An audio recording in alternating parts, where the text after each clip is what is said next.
Hey everybody, welcome to the Level Up Leadership Podcast. My name is Mike Delgado. My name is Patty Guevara. This podcast is designed to help you get to know the leaders here at Experian and also gain insight into the leadership skills and traits needed to grow our careers. In this podcast, we'll talk mentorship, career navigation, handling rejection, work-life balance, mental health, diversity and inclusion, and so much more. We hope you enjoyed the show.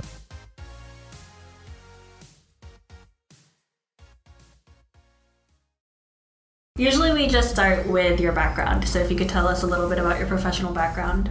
Great. So I have been with Experian for 2.5 years, loving every minute of it.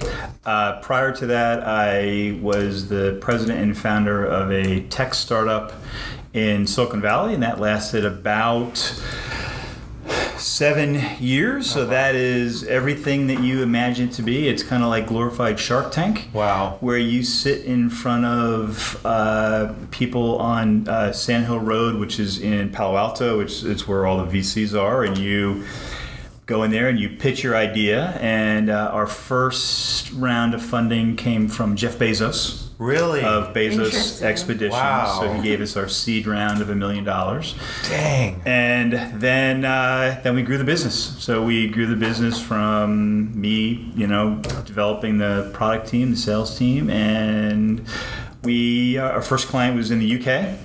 So with HSBC, so we had an office in the UK, and we ended up selling it to Visa, which was great.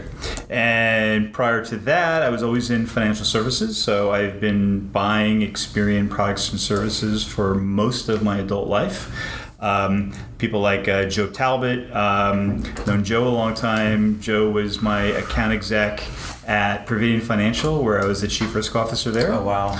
And prior to Providian, I was on the East Coast at Fleet Boston Financial, where I was the chief risk officer. And Karen Tatton was our account executive. So Karen and I have known each other for longer than we probably want to remember. And then I worked at Chase, Citi, the Bank of New York. So I attended the University of Delaware, and when I graduated, I went to Chase's management training program for 2 years in Manhattan. Okay, so just listening to all of that, all I hear is president, chief. So did you always want to be a leader? You always knew you were going to be at that level? No, so I was a political science major, so I wanted to be in politics. Oh. And I acted in high school and college, but that was mostly to get girls. So you're in theater too. To get girls. But yeah, so the story goes when after graduation, I was at my buddy's house, my college roommate, and his dad was the president of Chase USA. Are you serious? And wow. He said, "What are you going to do?" And I said, "Well," and I had long blonde hair, and I had a Jeep with 2 surfboards as the roof. And I said, "Well, I'm going to go down to DC, and I've got some interviews for some pages." And he said, "Well, you could do that, or you could. I have a slot for you here. You got to cut your hair. I'm going to take you to JCPenney, the first and only time I've ever been to JCPenney. I'm going to buy you 2 suits. I'm going to buy you one blue one, one gray one." And loved it. So wow. Oh, that's like a big life. Wow. So did that, and yeah. So did I always know I want to be a leader? I don't know. It just started working out that way, and I'm pretty open and pretty casual, and and I've always considered myself a really good team player and a really good motivator of people. So it just kind of worked out that way. I also coach football, so I've been coaching football for about 10 years, my boys. Oh. So there's a lot of similarities there, especially in high performance and getting people to go beyond what they think they're capable of doing. So I draw a lot from football to here, and from here to football, putting together a team and making sure everybody's working towards a common goal. There's got to be a plan. There's got to be a coach motivating. There's got to be rewards at the end of it. It's very, very similar. Yeah, that's amazing. So I love you shared that story about your friend's dad, who happened to be the president of Chase, who gave you this huge opportunity to come work at Chase. So when you got that opportunity, what was like your thought process on what you'd be doing? Because you probably, this is like your first shot at like working in the corporate world. Yeah, so I was making $12,000 a year. So this was a long time ago, and I was eating ramen noodles and hot dogs and just same diet in college actually. You know what? I wasn't sure. I mean, my personality was. I mean, I grew up. I was born in New York, but then when I was 12, we moved to this little beach town in Delaware. So I grew up surfing, lifeguarding, and the corporate world really wasn't anything that I thought it was going to be. I mean, I'm here. I got jeans and sneakers on, so it's still not what I thought it was going to be. But it grew on me. I mean, I liked it, and I think that I look at it in terms of winning, right? It's everything's kind of a big game to me, and how do we win, and how do we put the right players in there to win, and every budget that we have is a challenge, and how do we work together to get that. Like everybody has to work. Most people have to work, and you have to come to work, and you have to have a job. I think my job is to make sure that while we're here, make sure that it's enjoyable, that it's rewarding, that it's fun, and we have goals, and and we laugh, and we have a good time. Looking at your accomplishments on your bio here, you have a lot of things that you have already. It would go down as winning, like you said. This is a game to you, and you like to win. I think the one that stands out to me most is that you doubled revenue growth in 2018. So I want to know more about how you as a leader took everyone under you and kind of drove them into like that one goal. Yeah, so that's good. So when we started the journey in decision analytics 2.5 years ago, our year-over-year revenue growth wasn't great. I mean, it could be better. It was low single digits, and last year we ended in the teens. So it's been great. I wish I could say that it was rocket science and we developed all these great new products and I'm the smartest guy in the world and that's how it happened. It didn't. It never works out that way. The first 2 months that I was here, I spoke to just about everybody on the team, and especially all the sales guys. And I asked everybody 3 questions. And I have this book where I wrote down all the 3 questions. The 3 questions were just basic questions. What do we do well? What don't we do well? And if you were in my position, what would you do to change our growth trajectory? So one of the sales, the most common sales response was, we need to fix delivery. We need to deliver our products and services quicker. And sometimes it's difficult for me to sell software to my clients, knowing it could take upwards of 1.5 years to deliver. Valid. Another one was, we really don't have any go-to-market strategies. We just develop products and services, and we kind of throw them over the fence and say, hey, go sell it.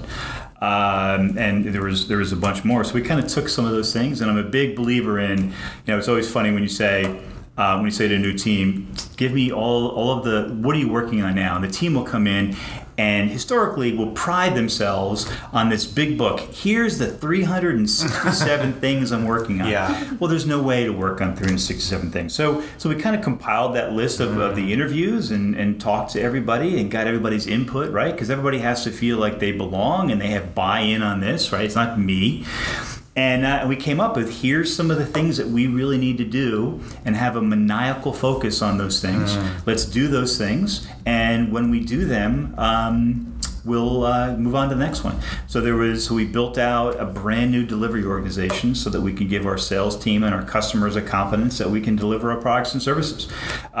We were delivering PCO, Power Curve Originations, in almost 2 years. We just delivered one in 67 days. Wow. Phenomenal. We didn't have any go-to-market strategies.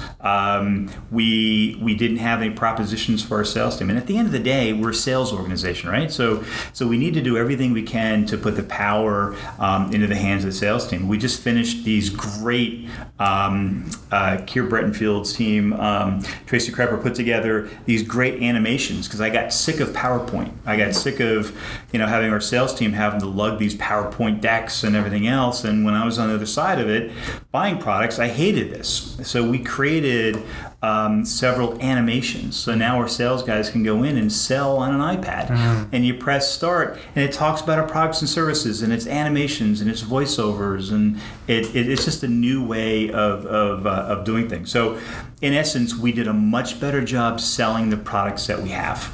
Experian products and services rock. I've been buying them for a long time. We weren't marketing them and selling them as efficiently as we could. So ultimately, we didn't come up with any new innovation. We didn't come up with a better mousetrap. We came up with a better way to sell our products to our clients. And when our clients had those products and services in their possession, we did a much better job of servicing those products. So our customer service stats are substantially higher than what they were. In fact, they're industry leading from our ability to deliver and manage our products. Can you talk about coming in as a new president and needing to rally the troops, earn trust very quickly, right? You talk about having those conversations. What do you do well? What aren't we doing well? What are some things we can change? And you need honest feedback. You really need to hear what the challenges are to move forward. But you also need to establish trust very, very quickly. So when you stepped into this new role, what's kind of your approach to begin to, you're looking at your team, and I like the example, like your football team, you have all these new players all of a sudden. You have to determine, okay, where should people be? What positions do they need to be in? And how do I also get everyone to realize that I'm the right coach for them? Yeah, and it's tough on both sides, right? So here's this guy coming in. Who the heck does he think he is? He's a startup guy, and he's going to tell us what to do. And at the same time, I've got to take a look and evaluate the team and see what the right mix is. I think the number one thing, and this is true of every successful startup entrepreneur, you simply have to believe. And you have to believe in your goals. You have to believe in the team and believe in yourself. I can remember probably my third week in, I was in a budget meeting, and we've got Brian Casson in there, we've got Lloyd Pitchford, Craig is in there obviously, and some of the finance guys. And it was either Craig or Brian said to me, hey, how do you feel about this budget? Well, I had just been given the budget. Yeah. And I tend to be a little cocky, and I tend to mouth off a little bit. And I looked down at the number, and I think the growth was 4%. And I looked down at it, and I said, we'll hit double digit. Really? Just like that. And Cormac was sitting next to me, and he literally kicked me under the table. And we joke about this all the time. And he now he says, he was this thing, so who the hell is this guy, right? so I believed in it because I believed in the products. I believed in what Experian does. I think Experian is on the verge of greatness and will be considered a technology company in the same vein as the Googles and the Facebooks and the Microsofts. We're that's what our ambition is. But I believed, and I remember telling Angela Granger, hey, we're gonna hit 10%, right? And Angela, we joke about this too. Angela, how the heck are we gonna go from 3 to 4%? And historically, it was 1 or 2%. How are we gonna get 10%? Yeah. But I believed, right? And I never stopped believing, and I knew that we were gonna get there. And we got 14 that year, by the way. Wow.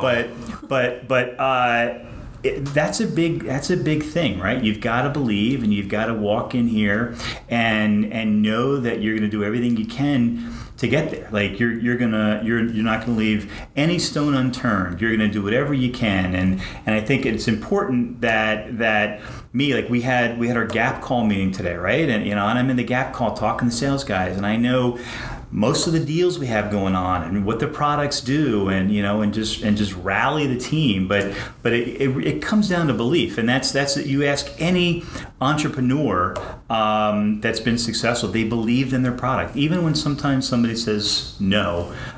You have to have that belief. How did you create and maintain that sense of belief and confidence? Like, was there ever a time after you said, I'm going to do double-digit growth, that you were like, oh, crap, like, what did I do? Can I do it?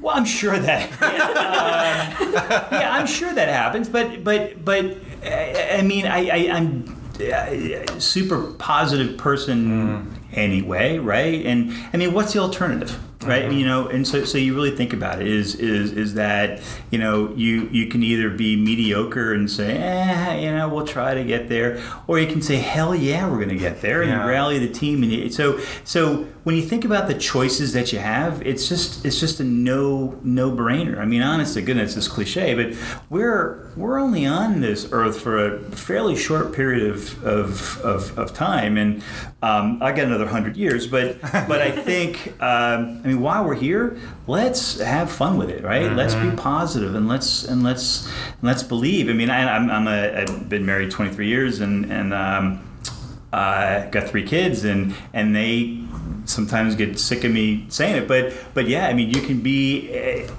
anything you want to be and do anything you want to do. You just have to believe that you can get there. And going back to the football, you never go to the team and say, there's no frickin' way you're going to win this game. Boy, look how big those guys are. Right? Boy, TransUnion has some really kick-ass products. I mean, you go into it and you say, I call my boys gentlemen, but gentlemen, you got this. All right? We all work together. We all remember what we've been taught. I'm here in the sidelines. I got your backs, and we're going to win this game. And it's the only way to kind of live, right? Mm-hmm. I mean, because the other alternative is just miserable. Right. How do you? Because part of being innovative and part of leading teams, I mean, there's going to be failures along the way, and you're going to learn a lot through those failures. How do you manage and keep the team positive, keep them believing when those failures happen? Yeah, and failures are great. I mean, and with my startup, we pivoted 3 times, and pivoted meaning the product that we developed sucked. Right, and we had to say, "Whoa, that's not good," and then the recession hit, right, and then we had to regroup. But we basically held on to the same idea, and failing is okay, and we've failed here, and it all depends upon how you treat it, right? I mean, everybody's heard that you don't get judged by how you fail, you get judged by how soon you pick yourself up, right? And that's kind of how we manage it here. So I don't think anybody is afraid to fail, because from my perspective, we just discovered another way not to do something. Mm-hmm. And if you think about one of my my favorite quotes is Thomas Edison, discovered the light bulb, obviously, but after he discovered the light bulb, everybody came out of the woodwork and said, this is awful. This is, you copied me. You copied. And he took out a full page ad in the New York Times, and he basically said, listen, you guys are right. I failed 300 times on how not to do it, but all I needed was one time to figure out how to do it, and I did it. I executed on it, and that's kind of the name of the game with us. Is we're big on execution, right? You've got to move forward, and you have to do something. Pablo Picasso, not that I'm a big art fan, mm-hmm. but Pablo Picasso said that action is the fundamental key of all success, and we talk about that quote all the time, right? It's executing. You gotta get stuff done. And if you fail, while you're trying to get stuff done, at least you've moved the needle. Now you know what not to do. But inaction is absolutely, you're never going to fail, but you're really never going to succeed either. Right. You mentioned that you have 3 kids, and the first time I saw you was actually at the Women in Experian Leadership Summit when you talked of the all-male panel. About, which is a nerve-wracking thing. Yeah, it must have been. You know what? It's funny that's nerve-wracking when like pitching startups and getting $100 million from Steve Bezos. Oh. That was easy. That's just any old Well, no, yeah, so, yeah. Being one of middle-aged dude standing up there with talking to women to Experian. But yeah, it was. I'm sorry. Go ahead. I loved your story about your daughter on the Ashley, cheerleading team. Yeah. So for Mike, since you weren't there, he was. Or actually, how about you explain your anecdote, because it was about how she was on the cheerleading team and she wasn't allowed to call it a sport, and they weren't funding it. Oh. They couldn't go. Yeah. So my son, who's now 21, he's a senior at San Diego State, and my daughter, who's 19, she's at Pepperdine. She's actually in Buenos Aires for the next 4 months studying abroad. I'll start crying. And I have a 12-year-old guy too. But my oldest son was captain of the football team up north. We just moved to Laguna 2 months ago. And my daughter was captain of the cheerleading team.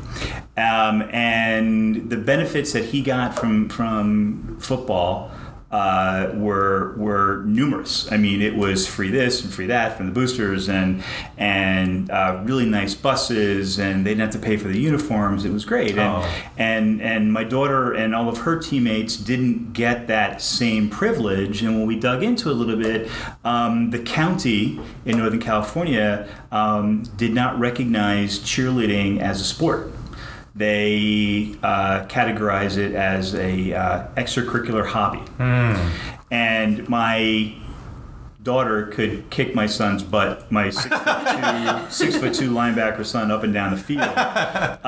So I mean, she took that as a challenge. So she rallied her teammates and she rallied the school board, and we supported her, and we turned it around, and now it's recognized as a sport, as well as it should be. I mean, the athleticism with those girls is great. So that was just something, and it just drove it home to me that even in 2019, it still exists. That inequality still really exists, and it's up to us to do everything we can to change that. I really love that story, and I think my question from that was, obviously your daughter displayed immense leadership in rallying her team and making cheerleading an official sport. So I want to know more about how you're displaying leadership with your kids, because they obviously are born leaders already. Well, thank you. They're also, all 3 of them are brats. So as much as they're leaders. I mean, so my daughter's she's pre-med, and she's in the honors program. And my son is, and she's, all my kids are bilingual, so that was something that we made sure that they. That's awesome. I'm English and English. I'm English and German, and my wife is Irish. So we're the most whitest cake on the sunblock. And from 6th grade, or from kindergarten through 6th grade, all of my kids were taught in Spanish entirely. Oh, wow. And I guess, I mean, that's part of the leadership thing, right? Is that we wanted them, we live in a great big world, right? And you can't have tunnel vision on, so you've got to expand your horizon. So, so they're, when they entered kindergarten, they were spoken to entirely in Spanish, no English whatsoever. Amazing. That is so cool. So they're so she's in Buenos Aires, so she can speak Spanish. So she could definitely hold her own. And I think my wife is a stay-at-home mom, and we everything, we always joke around, everything's 50-50, and I think it's about respect and just showing the kids by example how to respect people, and they've all seen me coaching, and so they see that, and they've seen videos of me on YouTube and stuff, a couple commercials for Visa, but it's obviously it's different when it's your own, when it's your own kids, but I think we do a pretty good job with the kids, teaching them right from wrong and teaching them to be confident. And it's about confidence, and it's about believing in yourself. I mean, a lot of leadership comes from strength of character, right? And that's not always innate. That's something that you really have to teach. And my son, 6th grade, moved to Laguna 2 months ago, right? Mm-hmm. So big change. Big change, right? And, and it's a big that could be very hard. It's a big deal for him, but he knows that we all have his back, and at the end of the day, I'm like, listen, dude, you play football, you surf. He plays the electric guitar like a champ. Oh, amazing! I think you're gonna be okay. Like, I don't, you may have a day, maybe an hour or two of discomfort, but dude, I think you're he's a righteous little dude. So, but yeah, and I'm the same person here that I am at home. Like, some people kind of turn it on and turn it off. I'm kind of the same, the same guy. But it's confidence, and and it's knowing that if you fail, you can pick yourself back up again. Like, that is, to me, that is the most freeing thing you could ever imagine, knowing that it's okay to fail, knowing that somebody has your back, knowing that you don't always have to be 100%, that if you do stumble, you're going to be okay. I mean, there's a lot of folks that believe, that they're nervous. They go through life thinking, wow, if I fail, I'm going to be judged. It is what it is, right? It is what it is, and if you can get past that, it's probably one of the most liberating things there is. Yeah, people are always going to think things of you. Might as well just do whatever you're going to do. Yeah, no, I agree. I mean, it's super, super liberating. Just talking to you, I can tell you're extremely self-aware. I'm kind of curious about what are some things you're intentional about to make sure that you're just aware of how you're doing and how you're presenting yourselves to others. Yeah, I mean, humor is a big part of kind of what I do. I really try to make people feel comfortable right away, and I think in turn that makes me feel comfortable. But I'm always cognizant of what's going on and where we need to be. And there's an interesting statistic out there that says people that rate themselves a 5 on a scale of 1 to 5 generally are 2s. I never heard that one. And people that kind of rate themselves as like a 2 or a 3 generally, are those top performers. So I'm very self-aware, and I'm a 3, right? I mean, we've had unprecedented growth in decision analytics. Unprecedented growth. Right, on paper you're a 5. Paper, but 6. but 6.5.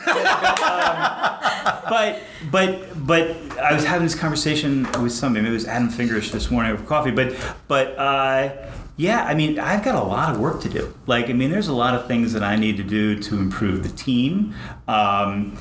There's a lot of things that we can do better. There's a lot of things that I can personally do better, and that's kind of the journey, right? I mean, I don't think the journey ever ends. I think when you come into work and you say, I'm a 5 and I've done everything that I can to make this the best place, I think it's time for you to leave, right? And I enter every day thinking, what are we going to do? What are we going to tackle? We're not where we need to be. I'm not where we need to be. And we rally the troops. And we had a great call with the sales team today. And, and it's we call it the gap call, where we're looking at kind of where we are in the deals, and it's, okay, we got this, and where are we going to go? And, hey, Robert, we were going to get this deal, but it fell through. Like, no worries. What about the next one? All right, and you kind of create that where the people feel like, wow, he's okay. He has my back. He knows there's a couple more deals behind this one.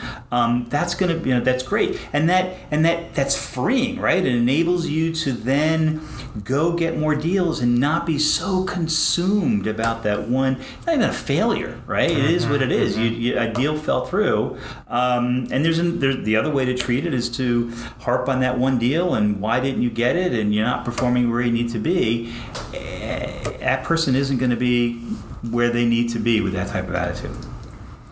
You mentioned, meeting with Adam, and part of being a leader means you're networking within the organization. You know who's doing what. You know who to talk to. And I'm kind of curious about your networking strategies, how you're intentional about keeping up with different people here at Experian. Yeah, I think the best example of that is Alex Lintner and I. I think historically, and I didn't know Alex before I came here. I think historically, CIS and DA were very siloed, right? And rev shares were very, very cut in stone, and there was animosity about the rev shares and animosity about the product mix and the people and everything else. And the first time I met Alex, and Alex and I are really cut of the same cloth, we said, hey, I don't care, right? I mean, you and I have one big goal, and that is the Experian North American number. So how can we work together? I'm not territorial, neither is he. So we really did a good job of breaking down silos and talking about how we can work together, and let's fix some of the rev share stuff. And the teams have gelled, and in fact, this year, coming year, we're going to have a joint offsite. So normally we have our strategic planning sessions separately. We're doing one. So we're going to do a CSDA offsite where we're bringing the teams in. But that's probably one of my better strengths is collaboration, because I don't have any preconceived notions about how something should be done, and I don't look at a specific function or territory. If it makes sense for the business, then it makes sense for Experian. I mean, I think the mantra of one Experian, it's something that I think we really, really take to heart. I mean, we launched a product that has a cool code name that I can't talk about, but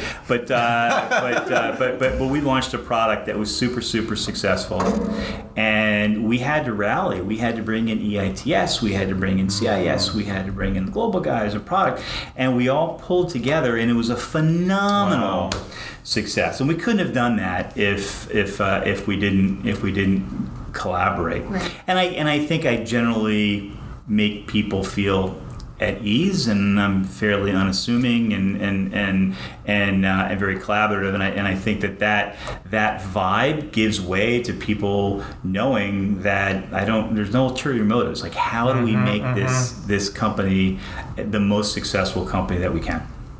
Yeah, I like that. So you kind of got lucky because Alex isn't territorial, but say you kind of butt heads with someone who is the opposite of you, like Alex, same level, but just in a different department. How would you go around collaborating with that person if you don't really get along with them? What? It's the same. I think the danger you sometimes have is like, well, it's easy to collaborate with this person because he digs it, and this person doesn't, and that's going to be a little bit more difficult. I'm kind of the same person, and you may need to maneuver a little bit, but ultimately everybody wants to know what's in it for them. Right, and hopefully at my level we're past the that bickering kind of thing. Right. But sure, I mean, there's some leaders that aren't as collaborative, and that is what it is. Right. But when you approach it in the tone of, hey, this is what's in it for you. This is what we're doing, and this is what's in it for Experian, and this is the greater good. You tend to get past that. What doesn't work is somebody who is more difficult, or personalities aren't great, and that happens, right? Everybody doesn't have to like each other. What doesn't work is that when you take it to heart and you kind of push back, and it turns into this fight in this battle where you get the phone call, you're like, crap. So it's just, I push to make it work, and again, I use humor a lot to kind of get past stuff. So I've had those in the past where I've and I'm not. I've certainly raised my voice. I've certainly yelled. I've certainly done all the knucklehead things that I probably am not very proud of. But for the most part, I'm pretty even keeled, and that helps. You talked about before coming to Experian, the startup that you launched, and I feel like the work you did at a startup is I can't even imagine that environment, but I'm kind of curious about the things you took away from launching this startup, getting the funding, and then moving back into the corporate world. Can you talk about that maneuver? Because you could have continued on and like launched another startup. Yeah, and I almost did. So I actually took a year off when I sold the company, and I'm a big skier. I have a house in Lake Tahoe with the family, so did a lot of skiing and did a lot of surfing, and grew out my beard until I realized how gray it was. And I was looking at other startups to do, and I got an executive recruiter call. I forgot the guy's name, but for this job. And my first reaction was, I don't know if I want to go to Experian. I don't know if that's the company. I know the company, and I kind of know the company as a big, huge battleship, right? Mm-hmm. I mean, it's not very maneuverable. It's not going to turn. And talked to the recruiter, and then ended up talking to Craig and Charles Chung and a couple other folks. And what drew me to the company was the opportunity. But I made it very clear to Charles, who ended up being Charles' successor when Charles left. I was very clear with Charles was that, hey, I'm going to run this like a startup, right? Because I think that's the right thing to do. I'm going to be, we're jeans, sneakers, but I'm going to have that startup mentality where we're going to believe, and we're going to be nimble, and we're going to move fast. And he thought that was great. And quite frankly, that's worked really, really well for us. And I think you can take the startup mentality and apply it to everything. Now, the best of the both worlds is having the startup mentality with the sensibilities and the practicality of a big company. So I think I kind of, coming from big, large Fortune 500 companies and then doing a nimble startup, I kind of bring both of those aspects of it together. But I would say moving fast, having a maniacal focus just on a couple things, seeing those through, failing fast, being super, super upbeat and believing in your products is probably the most what I took from the startup environment. How did you make that culture shift here coming on board? Because we weren't like that. I don't think I did. I don't think I didn't change. I still think I'm at a startup. Okay. I still, certainly there's corporate things that I have to do, and every once in a while I wear a suit, which I can't stand. Everybody gives me shit for it, but I still think I'm there. I still kind of manage the same way. So there's certain things that I've had to adjust to a little bit here and there. Corporate governance and all that, working for a large company, but I still am kind of managing the business. And quite frankly, when I was at Providian Financial in San Francisco, it was a company that was in some financial trouble, and we took it over. I thought I was at a startup there too. So a lot of it has to do with my mentality, I think, of what we need to do and how we need to be nimble. But it's having both experiences, I think, has served me really, really well for Experian. I'm kind of curious about when you're building out your team and you're bringing on new people, what are you looking for? What are attributes of like the ideal person who's going to work with you? It's 100% enthusiasm. It's attitude. So I never hire for a specific skill set. You hire for somebody who has a really good attitude and who really wants to excel. And quite frankly, I want to hire people 10 times smarter than me. Like, I'm not the sharpest tool in the shed. I just have a good way of kind of bringing people together and getting the best out of people. But I hire for people that are unlike me and have different skill sets. But I don't think it's necessarily the right thing to do to hire somebody who absolutely has, is the right fit just because they've done the job before. I think having a fresh view of something is also the right thing to do. What works for Uber may work for Experian, right? Just because they're not in financial services, they don't sell the same specific software, but they may have the right attitude, they may have the right enthusiasm, and they may have a certain way of thinking that makes a lot of sense to us. I also want to ask you about you mentioned your family throughout this podcast, and I'm kind of curious about how you separate work and life. Because obviously you enjoy your life with your family, coaching football, being active in your kids' lives. You just moved down here, your son's new at school, you're kind of encouraging him, you're part of his life, you have your wife, I think 22 years, did you say? No, it'll be 24 in November. 24 years. In November. So I'm kind of curious about how are you so successful and impactful here at work and then also at home? What does that look like for you?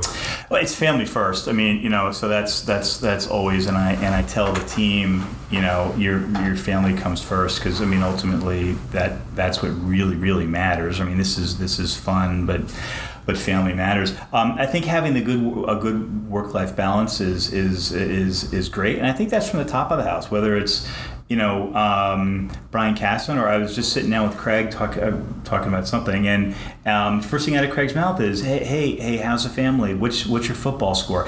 So the first 5 minutes we were talking about what's going on with me, and then I was asked about his son is also in 6th grade and plays soccer.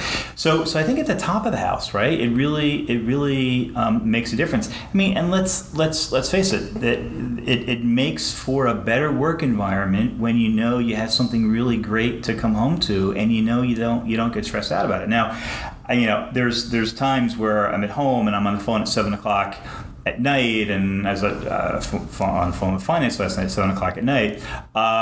But finding that work-life balance, I think, is really important. It never goes away, right? Because this is super important, and at my level, it's a lot harder to turn some of the stuff off. My wife is super supportive of everything. I mean, my kids, when they see Experian Boost commercials on TV, I mean, they go crazy, right? Oh, that's cool. I mean, so it's a big it's a big deal. But I really have that good balance. And if I have to leave at a certain time frame to catch something, I don't miss kid stuff. I don't miss wife stuff. So that's super important to me. I think we should stop the podcast and cue the Experian Boost audio commercial. I get tears in my eyes with Experian Boost. That's funny.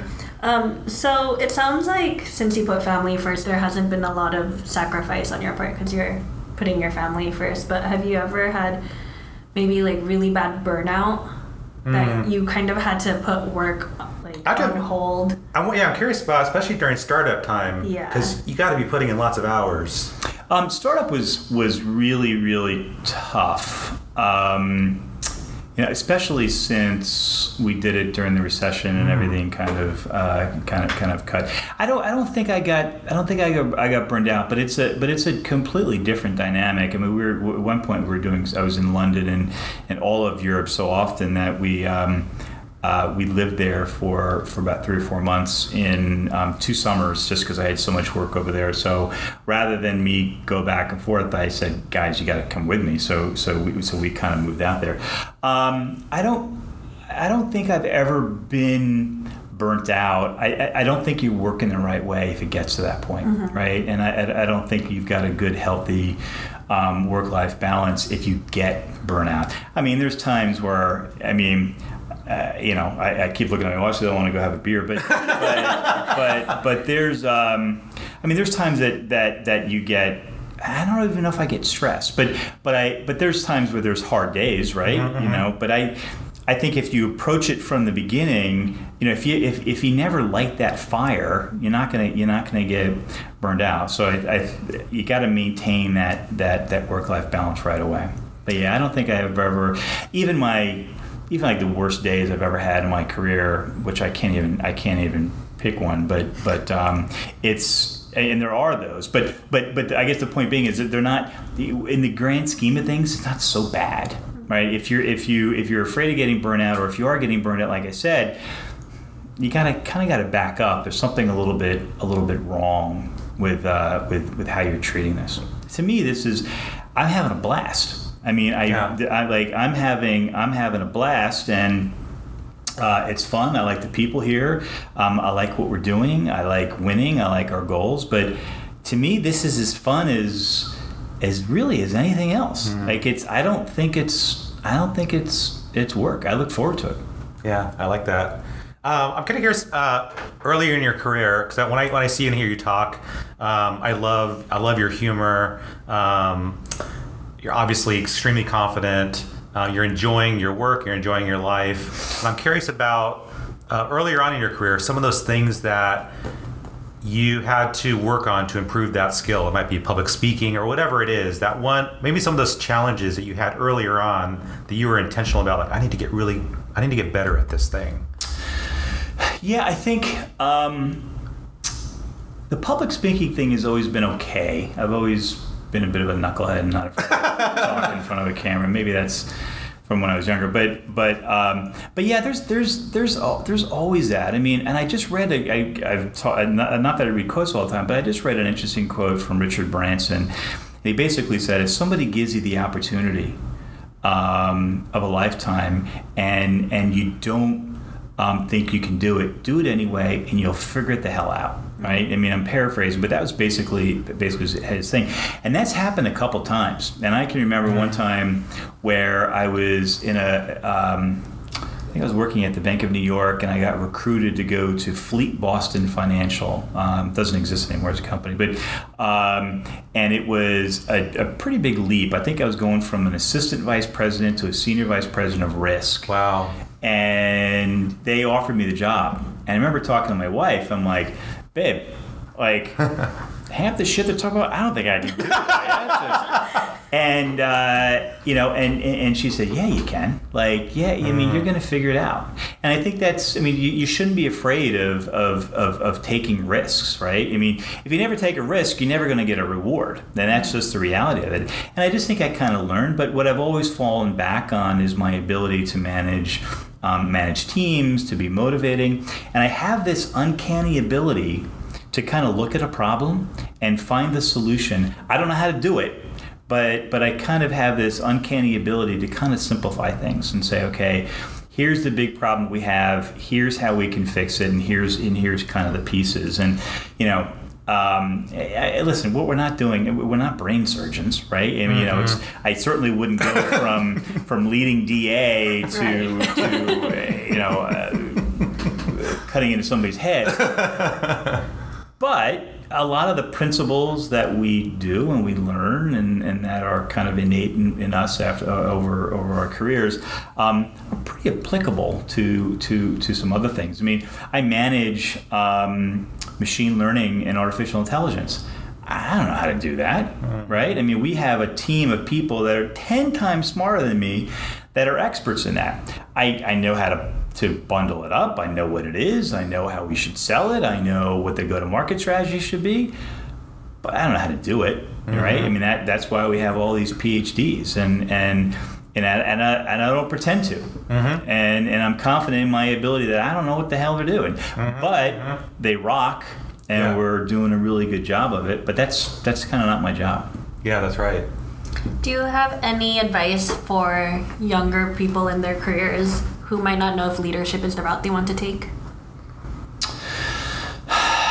Yeah, I think it's get out there and just learn and be positive and believe that, it sounds corny, but believe in yourself, right? And take chances. I think that's the biggest thing. I think as a society sometimes we're a little too cautious, right? You got to take chances. And I was talking to my 12-year-old Sammy, and he was kind of bummed at all of his buddies that he missed. And I'm like, dude, he's like, Dad, this is so hard. I'm like, dude, if this is the worst thing that happened to you, moving from San Francisco to Laguna Beach, if this is the worst that ever happens to you, dude, you are blessed beyond measure, right? But for him, it's the end of the world. Yeah, sure. And I get it, and I don't belittle it, right. And I get it, and I just bribe him. with a new guitar this weekend. But yeah, it's just believe and take chances. Like again, I sometimes just think we're too safe as a society. Kind of take chances and push the envelope. I don't think we push the envelope enough. We don't push ourselves beyond what we think we're capable of doing. Everybody kind of has this perceived barricade, right? And they just push themselves up just enough. It's kind of like what Andy Meikle teaches us in being a high performer. It's pushing yourself beyond what you think you're capable of doing. And once you cross that threshold, the world is absolutely your oyster. But so many times we put up our own guardrails, and we just need to kind of throw those out. So as a young person, there are no guardrails, right? You can do whatever the heck that you want to do. You just have to do it. That was good. Do you have any last questions? That was good. I like that. That was 50 whole minutes. 52 whole minutes. I didn't think you were going to do this. That was excellent. Thank you so much. Yeah, thank you, Robert. No, you got it. We hope you enjoyed today's episode of Level Up. If you'd like to see a summary of today's show, you can go to the Experian blog. The short URL is just ex.pn/levelup. If you found any of the information today helpful, please consider supporting us by hitting subscribe or leaving us a review. Thanks for dropping in and giving us a listen, and we hope to see you again for our next episode.